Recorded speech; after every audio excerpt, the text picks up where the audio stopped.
खुश हूं। जी मैं खुश हूं। मेरी दिल की ख्वाहिश है कि मैं खुश होया कानून सबके बराबर है। शहरी को ट्रैफिक पुलिस ने चालान कर दिया। शहरी शुक्रिया अदा करने एएसपी कोटली खुर्रम इकबाल के पास पहुंच गया। साहब तुझे पूरी टीम की बल्कि तुम समझ मजाक लोग बैठे हो दिल अंदर मैं तुझे वाजा आई हूं कि मैं बहुत खुश होया कि कानून सबसे बराबर है, छोटा हुआ या बड़ा हुआ। तुझे पूरी टीम बस तुझे मोहतरमा मैडम बैठे उन्हें बड़े खुश कराके पेश आए माड़ा उन्हें तो ये संदेश जो मैं बहुत खुश हूं बड़े बंदे के साथ आयो कानून काम की है मैं खुश और मैं भी खुश हूं जनाब।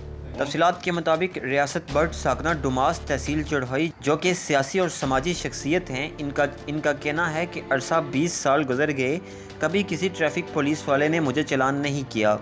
आज पहली बार चालान हुआ तो पता चला कानून हरकत में है और कानून के नज़र में बड़े छोटे सब बराबर हैं। रियासत बट का मज़ीद कहना था कि एएसपी खुर्रम इकबाल की तैनाती के बाद वाक़या ही पुलिस काफ़ी चेंज हुई है, जिसका वाज़ह सबूत आज मेरी ज़िंदगी का पहला चालान है। इस सिलसिले में एएसपी कोटली खुर्रम इकबाल को दाद देने और ख़ुसूसी शुक्रिया अदा करने इनके ऑफिस आया हूँ।